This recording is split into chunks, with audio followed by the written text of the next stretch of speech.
Right ఇక details లోకి వెళ్తే బీసీ రిజర్వేషన్ల అంశంపై తెలంగాణ హైకోర్టులో విచారణ వాయిదా పడింది. ఇరు వర్గాల వాదనలు విన్న ధర్మాసనం విచారణను రేపు మధ్యాహ్నానికి వాయిదా వేస్తూ నిర్ణయం తీసుకుంది. ప్రభుత్వం తరపున ఇంకా వాదనలు ఉన్నాయన్న తెలంగాణ ఏజీ రిక్వెస్ట్తో రేపటి వాయిదా వేసింది. ఇక హైకోర్టు రెండు వర్గాలపై సీరియస్ అయింది. ఏ ప్రాతిపదికను రిజర్వేషన్స్ చేశారన్న కోర్టు ప్రజల నుంచి ఒపీనియన్ తీసుకున్నారా అని ప్రశ్నించింది. ఇక ముందు పిటిషనర్ తరపున విక్రమ్ రెడ్డి, మయూర్ రెడ్డి తమ వాదనలు వినిపించారు. తర్వాత ప్రభుత్వం తరపున వర్చువల్గా వాదనలు వినిపించిన అభిషేక్ సింఘ్వి కీలక అంశాలను ధర్మాసనం ముందుంచారు.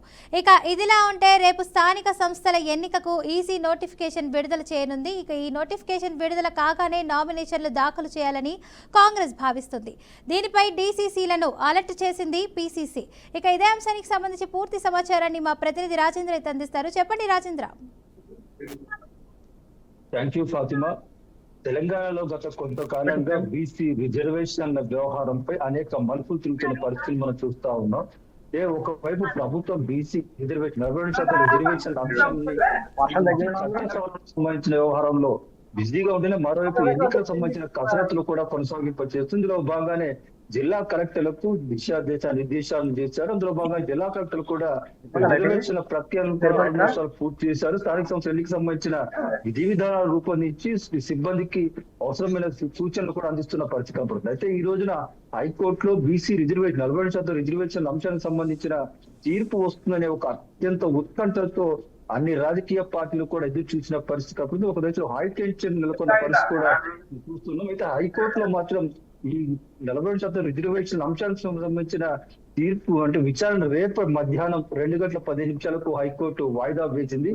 ఈ నేపథ్యంలోనే రేపు జరగబోయే విచారణలో మరికొన్ని వాదనలు కూడా ఎదిగిస్తామని చెప్పని ఏజీ చెప్పడం జరిగింది. అయితే ఈ విధంగా ఉంటే కొందరు పిటిషన్లు ఏదైతే హైకోర్టులో ఈ కేసు విచారణలో ఉన్న నేపథ్యంలోనే అంటే స్థానిక సంస్థల ఎన్నికల్లో ఇప్పుడు నామినేషన్లు వేయకుండా స్టే ఇవ్వాలని హైకోర్టుని పిటిషన్ లో కోరారు. అయితే అందుకు హైకోర్టు మాత్రం నిరాకరించింది. రేపు మధ్యాహ్నం ఇది బీసీ రిజర్వేషన్ల అంశంపై మాత్రం విచారణ జరగనుంది. తీర్పు వెలువడే అవకాశాలు కూడా ఉన్నాయి. ఈ సందర్భంగానే అన్ని రాజకీయ పార్టీలు కూడా ఉత్కంఠంగా ఉన్నాయి. స్థానిక సంస్థల ఎన్నికల్లో ప్రధాన పార్టీలు ఏదైతే గెలుపు ఓటము సంబంధించిన వ్యక్తులు ప్రయత్నం చేస్తున్న నేపథ్యంలో బీసీ రిజర్వేషన్ అంశం మాత్రం ప్రధాన ఆయుధంగా మాత్రం ఇటు కాంగ్రెస్ కు ఉపయోగపడనుంది. ఇది రిజర్వేషన్ల అంశం కనుక ప్రభుత్వానికి అనుకూలంగా వస్తే మాత్రం స్థానిక సంస్థల ఎన్నికల్లో కాంగ్రెస్ వ్యూహం ఫలించినట్టుగానే అవుతుంది ఆ పార్టీ శ్రేణులు భావిస్తున్నారు. ప్రతిపక్ష పార్టీల నేతలు కూడా ఈ వ్యవహారంపై ఆచితూచి అడుగు వేసే ధోరణిలో కనిపిస్తా ఉంది. హైకోర్టు కనుక అనుకూలంగా తీర్పు ఇస్తే ఎలా స్పందించాలనే ఉద్దేశంలో కూడా ప్రతిపక్ష పార్టీలు ఉన్నాయి. ప్రభుత్వానికి వ్యతిరేకంగా కనుక తీర్పు వస్తే ఏ రకమైన విధానాలు అనుసరించాలనే వ్యూహాత్మక ఆలోచనలు కూడా ప్రభుత్వం ఉంది. Fatima. Right, thank you Rajendra for the update. Visakhapatnam నర్సీపట్నంలో జరిగే వైసీపీ అధినేత వైఎస్ జగన్ రోడ్ షోకు స్వల్ప మార్పులతో పోలీసులు అనుమతిచ్చారు. జగన్ ప్రయాణించే విశాఖ ఎయిర్పోర్ట్ నుండి మాకవరపాలెం వరకు ఉన్న రూట్కు అనుమతినిచ్చారు. తమిళనాడు తరహా సంఘటనలు జరగకుండా ముందు జాగ్రత్త చర్యలలో భాగంగా జన సమీకరణకు కఠిన ఆంక్షలు విధించారు. మెడికల్ కాలేజ్ సమావేశం ప్రాంతానికి 2500 మంది మించి ఉండకూడదని సూచించారు. జగన్ పర్యటనలో ఎలాంటి అవాంఛనీయ ఘటనలు జరగకుండా ఉండేందుకు గట్టి బందోబస్తు ఏర్పాటు చేస్తున్నట్లు అధికారులు స్పష్టం చేశారు. ఇక ఇదే అంశానికి సంబంధించి మరింత సమాచారం అందించడానికి మా ప్రతినిధి బసవరాజు లైవ్లో ఉన్నారు. బసవరాజు, జగన్ పర్యటనకి సంబంధించి అప్డేట్స్ ఏంటి? ప్రత్యక్ష రంగంలోకి జగన్ మెడికల్ కాలేజీల ఉద్యమానికి 2 సంవత్సరాల తర్వాత ఆయన రంగంలోకి దిగుతున్నారు అనుకోవచ్చా? Thank you Manoj. ఏదైతే మనం ప్రస్తుతం చూస్తూ ఉన్నామో మెడికల్ కాలేజీలు అంటే P3 కింద ఏదైతే కూటమి ప్రభుత్వము ప్రైవేటు భాగస్వామ్యాన్ని తెస్తున్న నేపథ్యంలో దీన్ని వైసీపీ తీవ్రంగా ఖండిస్తుంది. ఇప్పటికే అనేక ఆందోళన కార్యక్రమంలో వైసీపీ శ్రేణులు నిర్వహించారు. అయితే తాజాగా ఏదైతే వైఎస్ జగన్మోహన్ రెడ్డి మాజీ ముఖ్యమంత్రి అంటే విశాఖ నర్సీపట్నం పర్యటన పెట్టుకున్న నేపథ్యంలో విశాఖలో అయితే కొంత ఉత్కంఠ పరిస్థితులు నెలకొన్నాయి. ఏదైతే చూసాం ఇటీవల మనం ఏదైతే తమిళనాడు హీరో విజయ్ ఏదైతే కార్యక్రమం నిర్వహించారో అక్కడ తొక్సిలాట జరిగి సుమారు 50 మందికి పైగా మరణించిన నేపథ్యంలో ఆంధ్ర పోలీసులు అయితే పకడ్బందీ ఏర్పాటు చేశారు. భారీ బందోబస్తు నడుమ షరతులతో కూడిన ఒక అనుమతి అయితే ఇవ్వడం జరిగింది. ఏదైతే అంటే ఎయిర్పోర్ట్ నుంచి మాకవరం పాలెం వరకు ఆ రోడ్ షోకు అనుమతిస్తూ అదేవిధంగా అంటే జన సమీకరణ ఎక్కువగా చేయకోకుండా అంటే కొంత వాంటెడ్ గా వైసీపీ జనాన్ని సమీకరించి ప్రభుత్వానికి కొంత అస్థిరత చేయడము లేదా ఆందోళన చేపట్టడము అనే ఒక అపోహ ఉంది. కాబట్టి అక్కడ జిల్లా ఎస్పీ ఇతర పోలీస్ యంత్రాంగం అయితే కఠినంగా చర్యలు తీసుకొని అంటే మాక్సిమం ఒక 2500 మాత్రం 2500 మంది మాత్రమే శ్రేణులు కావచ్చు, అభిమానులు కావచ్చు వచ్చే విధంగా అక్కడ మీటింగ్ చేసుకొని ఆ ప్రాంగణంలో ఏదైతే మెడికల్ కాలేజ్ ప్రాంగణంలో మాట్లాడుకునే విధంగా అనుమతులు ఇచ్చారు. బట్ వైఎస్ జగన్మోహన్ రెడ్డి అంటే ఇంతకుముందు చూసాము, నిన్న మొన్న ఒక వాదన అయితే జరిగింది. అంటే రోడ్ షో లేదు, బై రోడ్డు రారాదు, హెలికాప్టర్లో వచ్చి ఏదైతే విజిట్ చేసి వెళ్ళిపోవాలని చెప్పారు. బట్ కుదరలేని పరిస్థితుల్లో కొంత సడలింపించి షరతులతో ఏదైతే అంటే పార్టీ శ్రేణులను ఎక్కువగా మోహరించకుండా తక్కువ మందితోనే ఈ కార్యక్రమం ముగించుకోవాలి, ఎందుకైతే తొక్కిసలాట జరిగి చాలా అనుభవాలు ఉన్నాయని చెప్పి ఆ దిశగా పోలీసులు అయితే షరతులతో పెట్టారు. మరి మొత్తం మీద మనం గమనించినట్లయితే అంటే ఈ మెడికల్ కళాశాలలు ఏవైతే 17 కళాశాలలు వైసీపీ హయాంలో తీసుకురావడం జరిగింది. అందులో 5 పూర్తి చేశారు, మిగిలిన అసంపూర్తిగా ఉన్న నేపథ్యంలో ఏదైతే కూటమి ప్రభుత్వం P3 పథకం కింద పబ్లిక్ ప్రైవేట్ భాగస్వామ్యంతో ఈ కార్యక్రమాన్ని తీసుకొస్తూ ఆమోదించిన నేపథ్యంలో వైసీపీ దీనికి బలంగా పోరాడుతూ ప్రజల్లో అదేవిధంగా అవేర్నెస్ చేస్తూ ఇది ప్రైవేట్ పరం కారాదు. Right Basavaraj, thank you.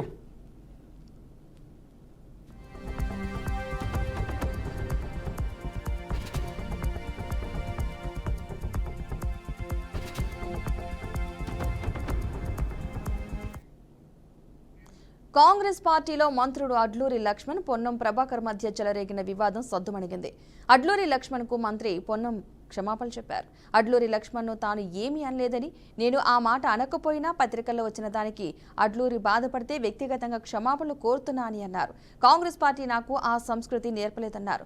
మంత్రి అడ్లూరికి నాకు పార్టీ సంక్షేమం తప్ప మరో ఉద్దేశం లేదని అన్నారు. కాగా ఇరువురు మంత్రుల మధ్య వివాదం నేపథ్యంలో ఇవాళ టీపీసీసీ చీఫ్ మహేష్ కుమార్ గౌడ్ తన నివాసంలో బ్రేక్ఫాస్ట్ మీటింగ్ నిర్వహించారు. ఈ సమావేశానికి మంత్రి పొన్నం, అడ్లూరి ఇద్దరు హాజరయ్యారు. ఈ సందర్భంగా ఇద్దరు మంత్రుల మధ్య టీపీసీసీ చీఫ్ సయోధ్య కుదిర్చారు. ఇదే అంశానికి సంబంధించిన పూర్తి సమాచారాన్ని మా ప్రతినిధి శ్రీనివాస్ అందిస్తారు. శ్రీనివాస్, చెప్పండి.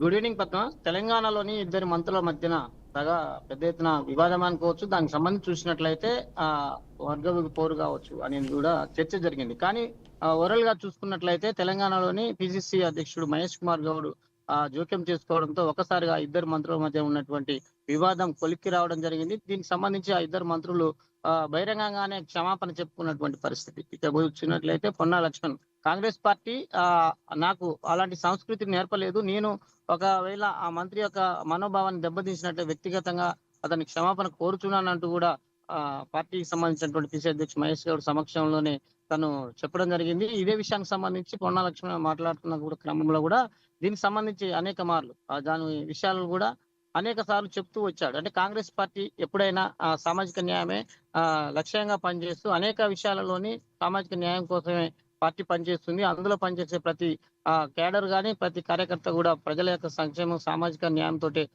ముందుకెళ్తాం తప్పితే ఆ తప్పుడు ప్రచారాలతో కానీ తప్పుడు అంటే చెప్పని మాటని ప్రచారం చేసి మీడియాలో వచ్చినందుకు గాను అలాంటి విషయాలు నేను సొంతంగా ఉంటే అతని మనోభావం దెబ్బతిన్నట్లయితే నేను పర్సనల్ గా క్షమాపణ చెప్తున్నానంటూ కూడా పిసిసి అధ్యక్షుని సమక్షంలో చెప్పడం జరిగింది. ఇది తెలంగాణలో జరిగినటువంటి ఇద్దరు మంత్రుల మధ్య జరిగినటువంటి వర్గ పోరుకు తెరపడినట్లు కూడా తెలుసుకోవచ్చు. ఇకపోతే రెండు వర్గాలే కాదు, సామాజిక వర్గమే కాకుండా తెలంగాణలోని కాంగ్రెస్ పార్టీ సామాజిక వర్గం భాగంగా వాళ్ళ యొక్క అభివృద్ధి చేస్తుందని చూడుగా చెప్పినటువంటి పరిస్థితి. ఇది తెలంగాణలో జరిగినటువంటి ఇద్దరు మంత్రి వర్గాల మధ్య జరిగినటువంటి వర్గ పోరుకు తెర తగిలిందనేది కూడా చెప్పవచ్చు. Padma. Right, thank you Srinivas. Right, ఇక డీటెయిల్స్లోకి వెళ్తే జూబ్లీహిల్స్ ఉప ఎన్నికను అన్ని పార్టీలు ప్రతిష్టాత్మకంగా తీసుకుంటున్నాయి. తమ స్థానాన్ని నిలబెట్టుకునేందుకు బీఆర్ఎస్ తరపున ఇప్పటికే ప్రజల్లో తిరుగుతూ మాగంటి కుటుంబం ఆదరణ పొందుతున్నారు.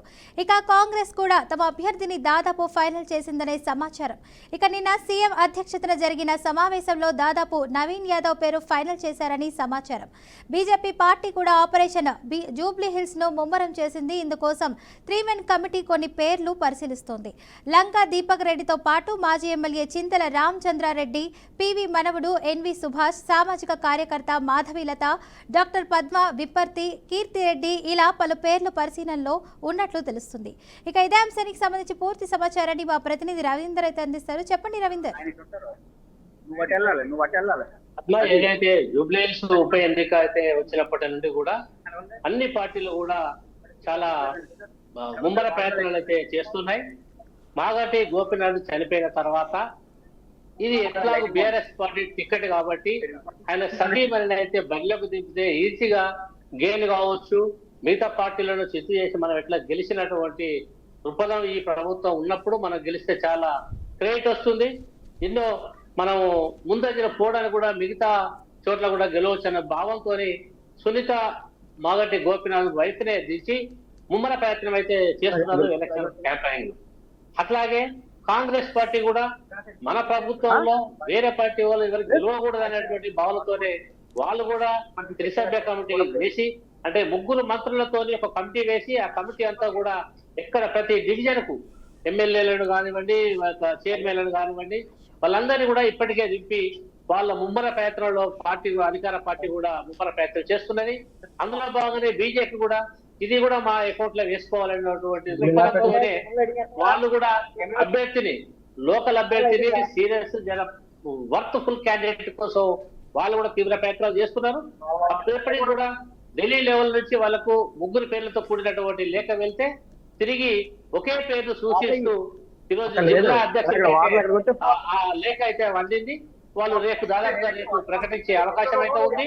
మొత్తంగా చూసినట్లయితే ముమ్మర ప్రయత్నం అయితే అన్ని పార్టీలు కూడా ముందంజలనే ఉన్నాయి. కాంగ్రెస్ అయితే ముందంజలో ఉందని చెప్పొచ్చు. వాళ్ళ ప్రయత్నాలు కూడా అన్ని సర్వేలు కూడా కాంగ్రెస్ పార్టీ గెలుస్తుంది. నవీన్ యాదవ్ కే టికెట్ కేటాయించే విధంగా అధిష్టానం ఉన్నది. మొత్తంగా చూసినట్లయితే ఈ టికెట్ కాంగ్రెస్ పార్టీ ఎమ్మెల్యే అభ్యర్థిగా గెలిపించి చేసుకోవడానికి అయితే ముమ్మర ప్రయత్నాలు అయితే చేస్తున్నారు. Padma. Right, thank you Ravindra.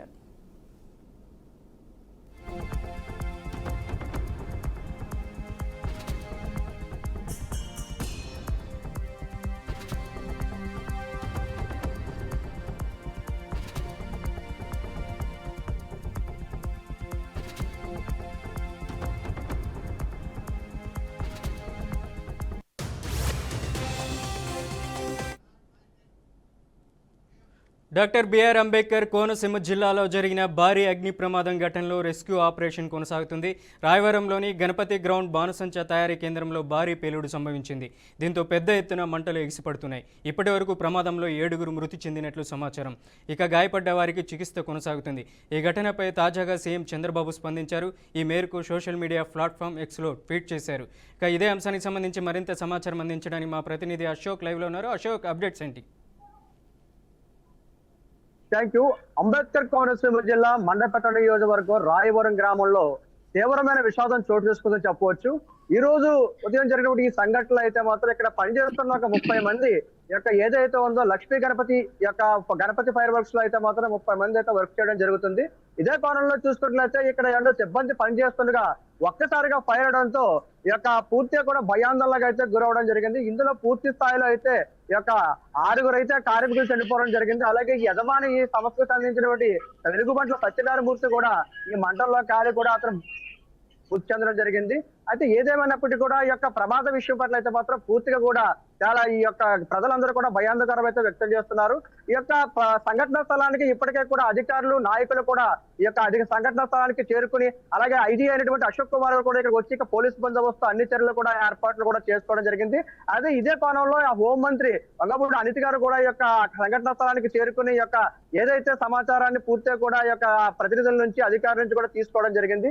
ఎలాంటి చర్యలు తీసుకున్నారు, ఎలాంటి జాగ్రత్తలు తీసుకున్నారని కూడా జరిగింది. అయితే ఈ రాయవరం గ్రామంలో ఉన్న లక్ష్మీ గణపతి ఫైర్ వర్క్స్ 2024 వరకు కూడా పర్మిషన్ అయితే ఉండడం జరిగింది.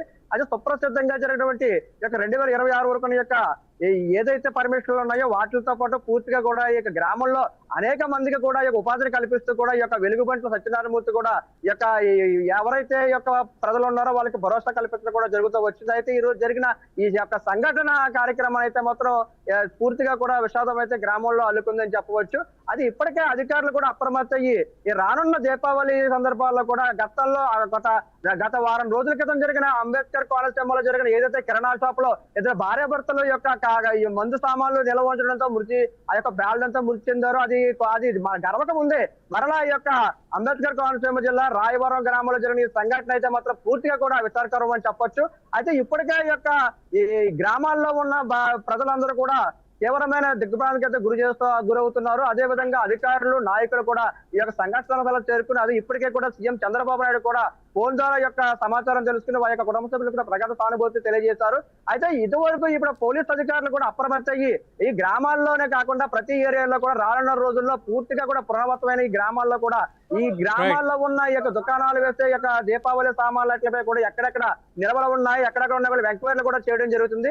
ఇప్పటికే ఈ స్థానాల్లో కూడా డిఎస్పీ రఘువీర్ గారు కూడా ఈ సమాజం ఇందులో పాల్గొని ఇక్కడ అధికారుల యొక్క చేస్తున్న ఈ యొక్క సిబ్బంది చేస్తున్న వాటినప్పుడు కూడా పూర్తిగా కూడా సమగ్రమై కూడా ఈ ఇక్కడ సంఘటన స్థానాలు అయితే చూడన్నారు. ఏదేమైనప్పటికీ ఇప్పటికే క్షతగాత్రులు కూడా సీరియస్ గా ఉన్న వారిని కూడా హాస్పిటల్కి ప్రభుత్వ ఆసుపత్రికి కూడా తరలించి జరిగారు. అయితే మరి మరొక 2-3 పరిస్థితి కూడా విషమంగా ఉందని చెప్పొచ్చు. ప్రస్తుతం అయితే 7 అయితే మాత్రం ఈ ప్రమాదంలో అయితే మాత్రం మృతి చెందడం జరిగింది. అయితే ఈ యొక్క మృతి చెందిన ఎవరైతే మృతి చెందిన వారు ఉన్నారో ఈ కుటుంబ సభ్యుల వారికి ప్రభుత్వం ద్వారా కూడా వారికి భరోసా ఏర్పాటు చేసి వారికి తగిన పారదర్శక కూడా ఇప్పించే ప్రయత్నం చేస్తామని చెప్పి కూడా వంగలపూడి హోంమంత్రి వంగలపూడి అనిత్ కూడా చెప్పడం జరిగింది. Right Ashok, thank you. Karur తొక్కిసలాట ఘటనపై టీవీకే అధినేత విజయ్ సుప్రీంకోర్టును ఆశ్రయించారు.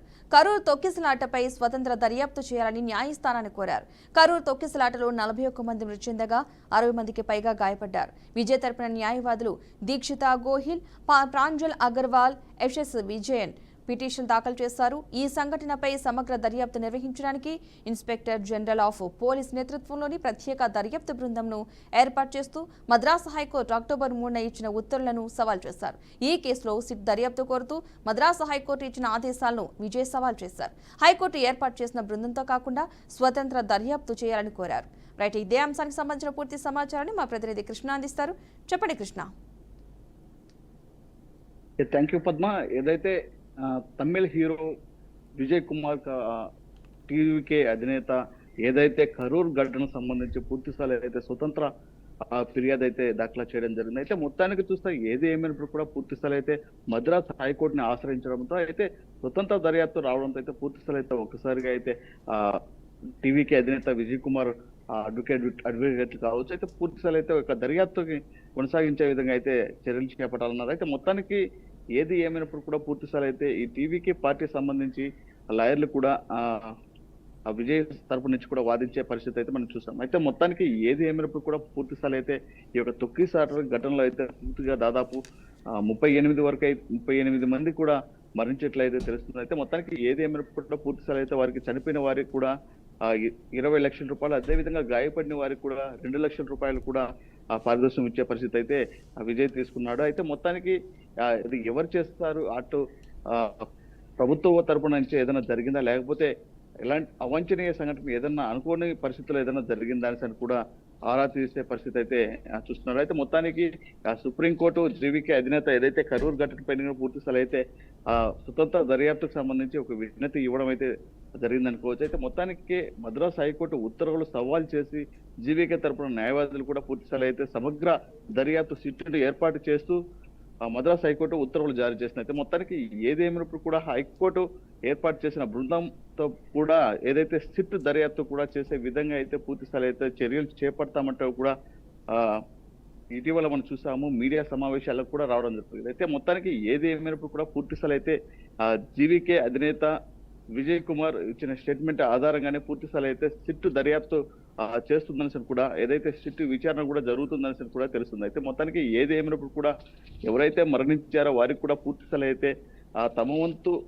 సహాయ సహకారమే కాదు, నేను కూడా నా పార్టీ సంబంధించిన కార్యకర్తలు చనిపోయారని కూడా అతను దుఃఖం కూడా వ్యక్తం చేస్తున్న పరిస్థితి అయితే మనం చూస్తున్నాం. అయితే మొత్తానికి ఏది ఏమైనప్పుడు కూడా పూర్తి స్థాయి అయితే ఇలాంటి ఘటన ఎక్కడ అవాంఛనీయ సంఘటనలు జరగకుండా అదే విధంగా ప్రభుత్వం కూడా చర్యలు చేపట్టే విధంగా చూసుకోవాలంటూ కూడా పోలీస్ శాఖ వారిని కూడా కోరమైన విజయ్ అయితే కోరడం జరిగింది. అయితే మొత్తానికి ఏది ఏమైనప్పుడు కూడా పూర్తి స్థాయి అయితే ఈ యొక్క టీవీకే అధినేత విజయ్ ఇచ్చిన స్టేట్మెంట్ ఆధారంగానే పూర్తి స్థాయి అయితే సిట్ విచారణ జరుగుతుందని కూడా తెలుస్తుంది. Padma. Right, thank you Krishna.